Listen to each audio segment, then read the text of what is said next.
हाय। क्या आप भी मेरी तरह यही प्रॉब्लम फेस कर रहे हैं कि यार मुझे आंसर तो सारा आता है पर फिर भी मुझे मार्क्स कम आते हैं? ऐसा क्यों?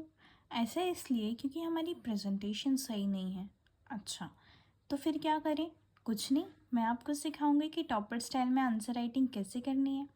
चलिए हम शुरू करते हैं। आज का हमारा क्वेश्चन है explain the function of commercial bank. देखिए, हमने क्वेश्चन देखा और हम क्या कर देंगे, बस सीधा उसको लिखना शुरू कर देंगे बिना कोई प्लानिंग करे कि इसको कैसे लिखना है। तो पहले तो हमें आंसर को प्लान करना है कि आंसर को हमें लिखना कैसे है, किन किन पार्ट्स में हमें आंसर को डिवाइड करना है ना। देखिए, यहाँ पे मैंने डायरेक्ट लिख दिया commercial bank takes deposits and give money loans, they help people and business. तो ये तो बहुत ज़्यादा गलत है। अब ये गलत क्यों है? क्योंकि ना तो इसमें कोई डेफिनेशन है, ना तो कोई हेडिंग है, ना कोई पॉइंट है, ना कोई चार्ट है, बहुत शॉर्ट एक्सप्लेनेशन है। इसका मतलब क्या हुआ? टीचर को तो डेप्थ पता ही नहीं है आंसर की, तो वो मार्क्स कैसे देंगे, है ना। तो अब हमें क्या करना है, कैसे आंसर लिखना है, अब हम वो समझते हैं। पहले हम लिखेंगे इंट्रोडक्शन। इंट्रोडक्शन क्या होता है? कुछ नहीं, हमें बेसिकली कमर्शियल बैंक को समझाना है कि कमर्शियल बैंक्स होते क्या हैं। कमर्शियल बैंक फाइनेंशियल इंस्टीट्यूशंस होते हैं जो कि एक्सेप्ट करते हैं डिपॉजिट्स को और प्रोवाइड करते हैं लोन्स को। ठीक है, इसमें क्या स्पेशल है? नहीं, इसमें कुछ स्पेशल नहीं है, बट इसमें हमने क्या किया, जो भी कीवर्ड्स थे हमने उनको हाईलाइट कर दिया, हमने उनको अंडरलाइन कर दिया। आप चाहें तो बॉक्स भी बना सकते हैं, है ना। इससे क्या होगा कि टीचर को समझ में आएगा कि हाँ, बच्चे को पता है और वो कीवर्ड्स को देख के ही आगे बढ़ जाएगा। सी, इसके बाद अगर आप कोई एक छोटा सा बहुत जल्दी से डायग्राम बना सकते हो तो आप ज़रूर बनाएं, फ्लो चार्ट बनाएं, कुछ भी बनाएं। उससे क्या होगा कि आपकी कॉपी दूसरे बच्चों की कॉपी से थोड़ा सा डिफरेंट दिखेगी, तो उसमें आपको एज मिलेगा मार्क्स का।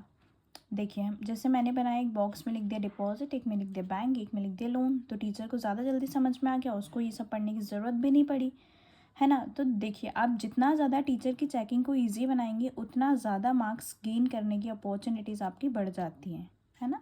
क्योंकि टीचर को बहुत सारी कॉपीज़ चेक करनी होती है, तो आप जितना नीट, जितना क्लीन, जितना पॉइंट्स में लिखेंगे उतना अच्छे मार्क्स आपको मिलते हैं। उसके बाद आती है हमारी डेफिनेशन। तो डेफिनेशन लिखनी है। देखिए, बहुत बार ऐसा होता है कि हमें डेफिनेशन याद नहीं रहती, हम भूल जाते हैं, ऑथर के नाम भूल जाते हैं। तो क्या करें, हम डेफिनेशन खुद से बनाएंगे वहाँ पर, है ना। और फिर किसी भी ऑथर का नाम लिख देंगे जो इकोनॉमिक्स से रिलेटेड हो। क्योंकि देखिए, बहुत सारे ऑथर्स हैं, उन्होंने बहुत सारी डेफिनेशंस दी हैं, किसी ने कुछ बोला है। तो इनफैक्ट हमें क्या, टीचर्स को भी याद नहीं रहता है, तो हमें बस एक शोकेस करना है कि डेफिनेशन लिखी और ऑथर के नाम में हम क्या बना देंगे, एक बॉक्स बना देंगे, उसको हाईलाइट कर देंगे ताकि वो अलग से समझ आए, है ना।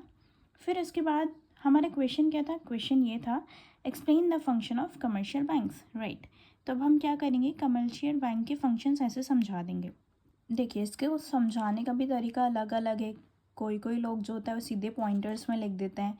मैंने थोड़ा सा उसको डायग्रामेटिक फॉर्म में लिखने की कोशिश की है ताकि वो थोड़ा सा ज़्यादा सुंदर लगे, है ना, ज़्यादा प्रेजेंटेबल लगे, है ना। आप ऐसे भी कर सकते हो, फंक्शंस को प्राइमरी और सेकेंडरी फंक्शंस में डिवाइड करके भी लिख सकते हो।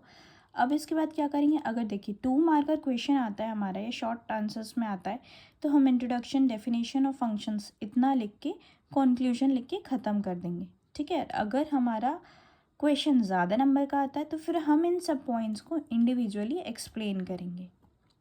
ठीक है, सपोज़ 5 मार्कर है तो हम इन 5 पॉइंट्स को एक्सप्लेन करेंगे।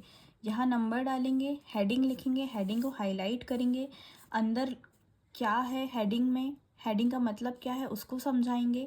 ठीक है, फिर एग्जाम्पल लिखने की कोशिश करेंगे, राइट। पॉइंटर्स फॉर्म में लिखें, लीस्ट वर्ड्स में लिखने की कोशिश करें। इसमें आप कॉपी भरने से मतलब नहीं होता, आपको कंटेंट भी देना होता है। कॉपी भरने का ज़माना अब गया, राइट। तो यहाँ पे हमने जैसे लिखा प्रोवाइडिंग लोन्स, तो बैंक प्रोवाइड करता है लोन किसको, बिजनेसमैन को, फार्मर्स को, स्टूडेंट्स को। इन विच फॉर्म, तो home loan, car loan, education loan etcetera. फिर बाकी सारे फंक्शंस को भी हम एक एक करके एक्सप्लेन कर देंगे। उसके बाद कंक्लूजन लिखेंगे। कंक्लूजन मस्ट होता है। सी, किसी भी आंसर में इंट्रोडक्शन और कंक्लूजन बहुत ज़्यादा इंपॉर्टेंट होता है, इसलिए हम कंक्लूजन को लिखना ना भूलें। कंक्लूजन के भी अलग से मार्क्स होते हैं, है ना, और हम यूजुअली कंक्लूजन को बहुत ज़्यादा अवॉइड करते हैं।